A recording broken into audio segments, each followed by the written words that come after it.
Salam damai sejahtera saudara-saudaraku yang terkasih, pencinta firman Tuhan. Berjumpa kembali dengan Bible Learning with Father Joseph.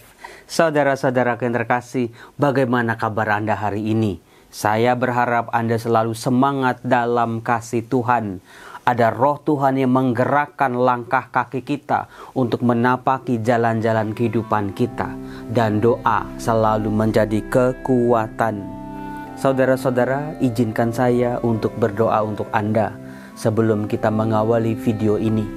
Dalam nama Bapa, Putra, Roh Kudus. Amin. Terima kasih Tuhan untuk semua kebaikan-Mu yang Kau berikan pada kami. Terima kasih untuk rahmat-rahmat-Mu yang telah aku terima. Lindungilah hidupku selalu, lindungi keluargaku, jaga kehidupan kami, jaga rezeki-rezeki kami, jaga kesehatan kami.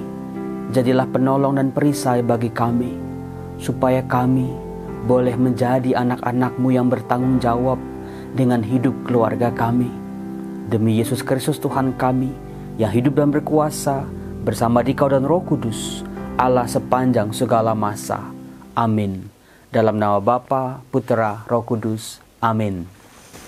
Saudara-saudaraku, apakah Anda tahu ada satu hal yang bikin saya penasaran, yaitu setiap saya pergi ke paroki-paroki atau ke tempat-tempat umum berjumpa dengan umat, saya sering kali berjumpa dengan ibu-ibu yang berkata demikian, "Romo, suami saya itu pendengar Bible Learning loh Romo.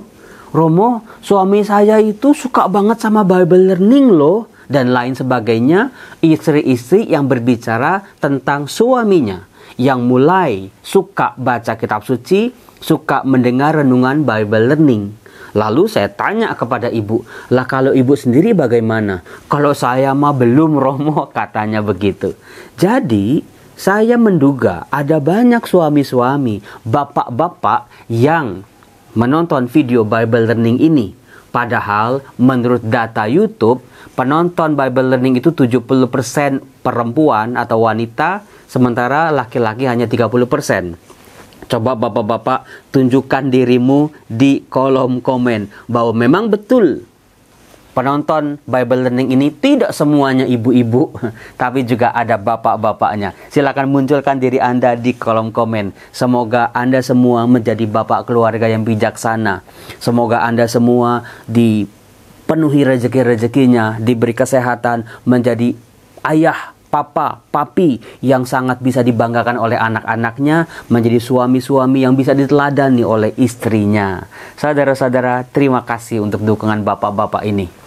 Nah, dalam video kali ini, saya akan mengangkat satu lagi figur bapak-bapak yang luar biasa dalam kitab suci.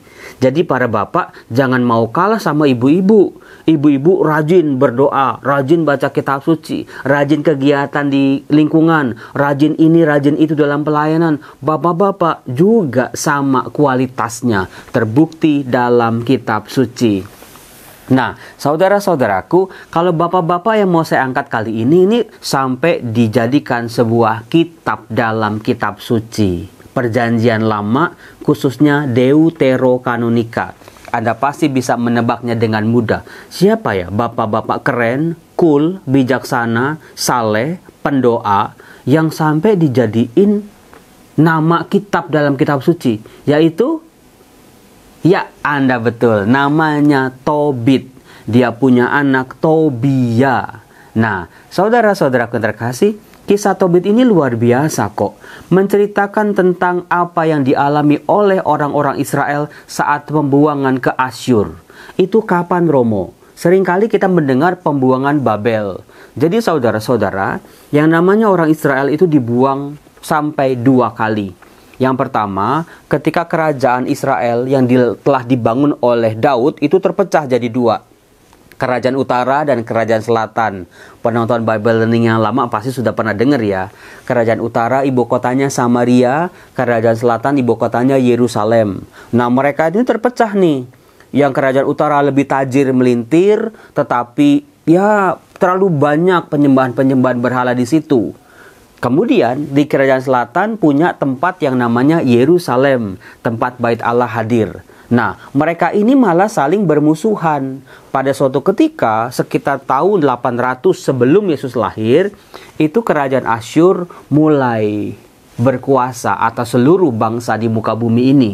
Maka kerajaan Asyur merangsek masuk, menginvasi, menyerbu, menjajah, menduduki kerajaan utara ini. Hancur sudah dengan membuang orang-orang Samaria ke Asyur. Nah, dalam konteks inilah saudara-saudaraku, bagaimana dari kitab Tobit kita bisa menemukan sebuah informasi sangat penting apa yang dialami oleh orang-orang Israel di pembuangan Asyur. Sebab kalau pembuangan Babel banyak yang cerita, tapi yang di pembuangan Asyur kita bisa temukan dalam kitab Tobit. Sebuah hidup yang langsa, sebuah hidup yang penuh dengan penderitaan, penjajahan, mereka diberlakukan dengan semena-mena, dengan penuh kekejian. Tetapi ternyata yang namanya orang Israel kan, mereka kan pinter-pinter. Ada beberapa dari mereka yang malah sukses. Mereka tetap beriman pada Allah orang Israel dan mereka masih merasakan kebaikan-kebaikan Tuhan. Salah satunya adalah Tobit ini. Jadi Tobit bisa menjadi inspirasi buat bapak-bapak orang beriman yang mau hidup saleh, tetapi kok tantangannya gede banget ya. Tapi kok hambatannya banyak banget. Tapi kok rintangannya nggak udah-udah, bertubi-tubi. Belajarlah dari Tobit. Bukan berarti Tobit ini orang sempurna loh ibu bapak. Tetapi dia juga punya kerapuhan sama seperti kita. Maka ketika melihat Tobit kita bisa melihat diri kita sendiri. Perjuangan hidup kita, jatuh bangun kita dalam kesetiaan kita pada Tuhan. Kadang-kadang kita juga kendor, kadang-kadang kita juga hopeless, kadang-kadang kita juga, aduh Tuhan, kenapa kok ada lagi masalah dalam hidup keluargaku ini.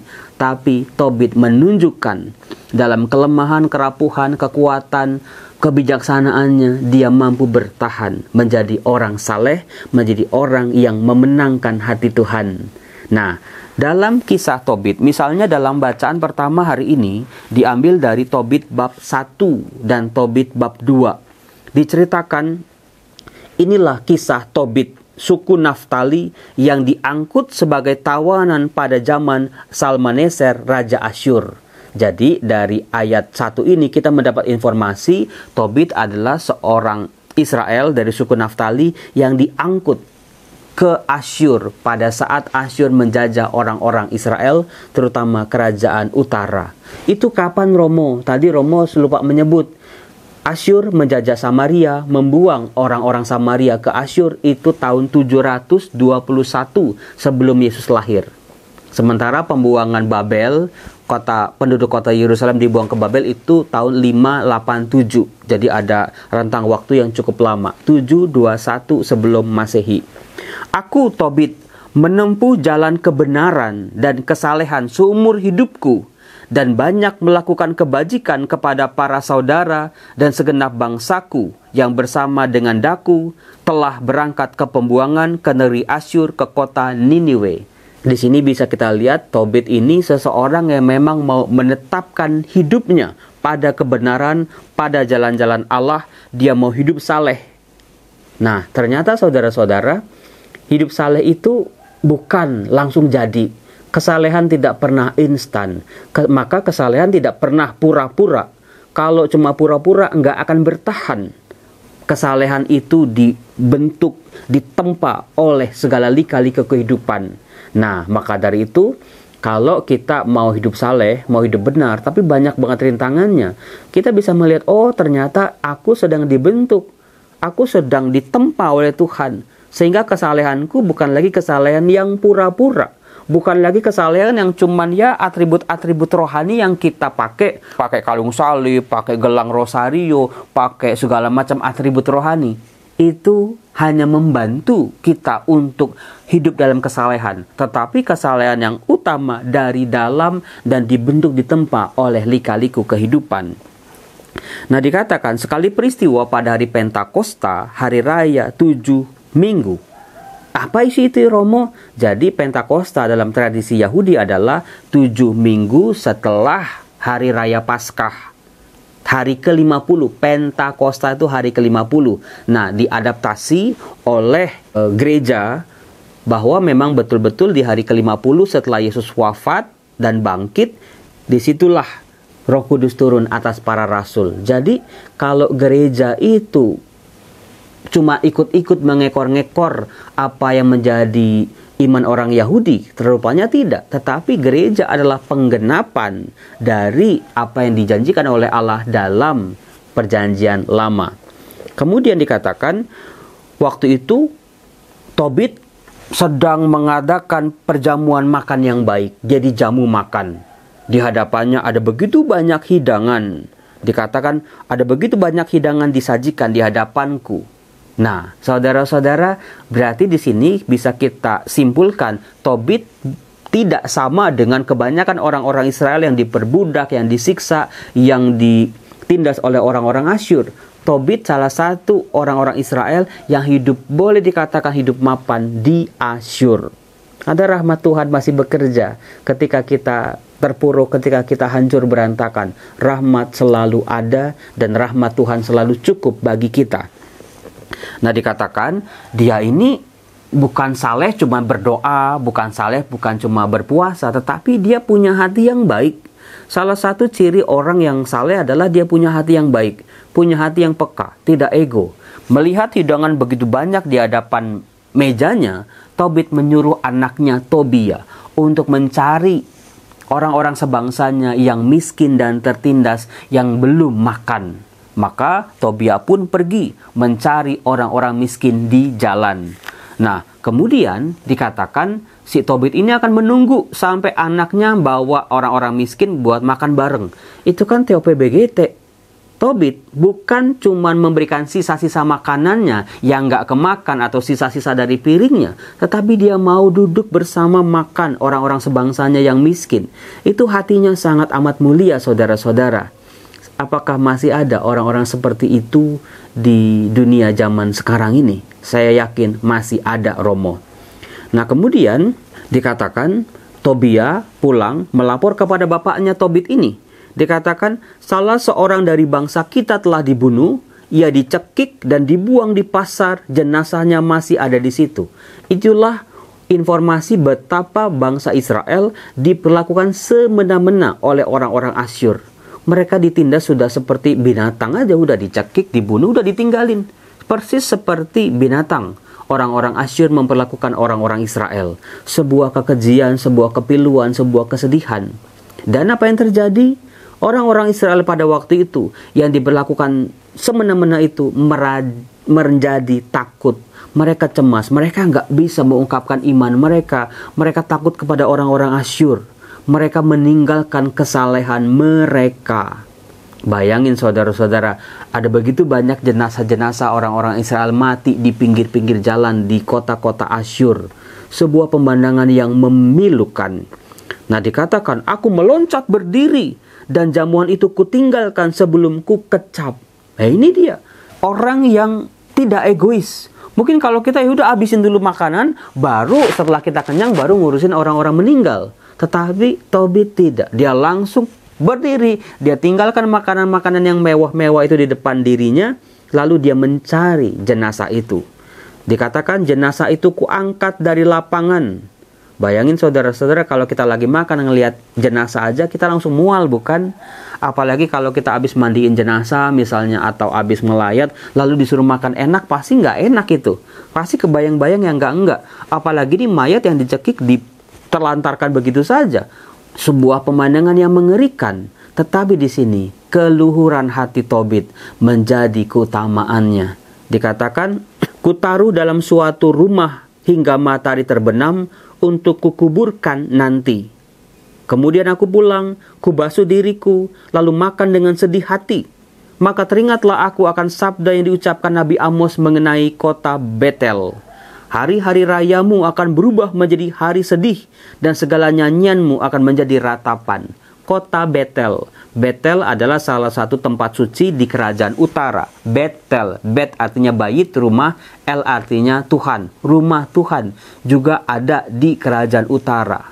Jadi di sini informasi penting juga buat kita. Kalau di kerajaan selatan ada Yerusalem, kalau di utara ada Betel. Nah kemudian setelah matahari terbenam, aku pergi menggali liang. Kok gelap-gelap sih Romo? Ya karena karena orang-orang Israel mendapat ancaman dari orang-orang Asyur. Jangan sampai menguburkan jenazah-jenazah itu. Biarlah itu di pinggir-pinggir jalan sebagai sebuah bukti. Kalau nanti kalian memberontak, kalian akan diberlakukan dengan cara yang sama. Jadi itu sebuah ancaman. Dilarang untuk menguburkan mereka. Tetapi untuk Tobit, mereka adalah manusia. Mereka juga dikasih oleh Allah. Tidak layak bahwa mereka hanya ditelantarkan tanpa penguburan yang layak. Lalu dikatakan lalu jenazah itu kukuburkan. Nah ini dia yang terjadi. Ternyata orang baik ada aja omongan-omongan jelek dari orang lain. Ada aja nyinyiran-nyinyiran orang. Ada aja hoaks-hoaks. Ada aja gosip-gosip yang enggak-enggak. Dikatakan para tetangga mentertawakan aku. Katanya, ia belum takut juga. Sudah pernah ia dicari untuk dibunuh karena perkara yang sama. Jadi tindakan Tobit yang diceritakan dalam bacaan hari ini bukan tindakan yang pertama. Sebelum-sebelumnya Tobit sudah secara konsisten menguburkan orang-orang yang meninggal, yang ditinggalkan di tengah jalan oleh pasukan Asyur. Tetapi dengan tindakan baiknya itu dia dikejar-kejar mau dibunuh. Dikatakan oleh tetangganya dia tidak pernah kapok-kapoknya. Dahulu ia melarikan diri dan sekarang ia menguburkan jenazah lagi. Saudara-saudara, Tobit sudah tahu resikonya. Dia bakal dikejar-kejar lagi. Dia bakal mau dibunuh lagi oleh pasukan Asyur. Bisa jadi tetangga-tetangganya memberontak atau mengadukan perkaranya kepada orang-orang Asyur untuk cari nama baik. Tapi dikatakan di ayat terakhir, tetapi Tobit lebih takut kepada Allah daripada kepada Raja Asyur. Saudara-saudara, itulah tindakan kesalehan yang tidak hanya mencari keuntungan diri sendiri, tapi untuk kebaikan dunia, kebaikan dirinya dan juga kebaikan orang-orang yang ada di sekitarnya. Lebih takut pada Tuhan. Saya mengharapkan para suami-suami, para bapak-bapak ini lebih takut pada Tuhan daripada terhadap peraturan-peraturan yang lain. Kalau ada istrinya, wah setia, gak nengok sana sini, tapi istrinya gak ada, wah liar. Artinya cuma takut sama istri. Tapi kalau bapak-bapak, suami-suami, ayah-ayah ini takut sama Tuhan, Tuhan ada di mana-mana. Jadi apapun tindakannya Tuhan lihat dan Tuhan tahu. Jadi takut akan Tuhan itu, Tuhan akan betul-betul memberi kita ganjaran yang baik kalau kita setia. Dalam kesetiaan kita, dalam bentuk tanggung jawab kita kepada keluarga kita, Tuhan akan memberikan kekuatan-kekuatan rahmat-Nya setiap hari kepada kita. Tapi takut akan Tuhan juga berarti Tuhan bisa membalikan semuanya yang ada pada kita hanya dengan kesalahan-kesalahan kita. Saudara-saudara yang terkasih, mari kita belajar dari Tobit. Kaum bapak, kaum ibu, anak-anak muda juga belajarlah dari Tobit. Kesalehan, kebijaksanaan, takut akan Tuhan, setia pada kebenaran, tidak takut dengan ancaman-ancaman. Dengan demikian, keluarga-keluarga Kristiani akan dibangun menjadi keluarga yang kokoh, keluarga yang bisa tahan terhadap segala goncangan-goncangan zaman. Doa saya selalu untuk Anda semua. Salam damai sejahtera. Tuhan Yesus memberkati kita semua. Salam.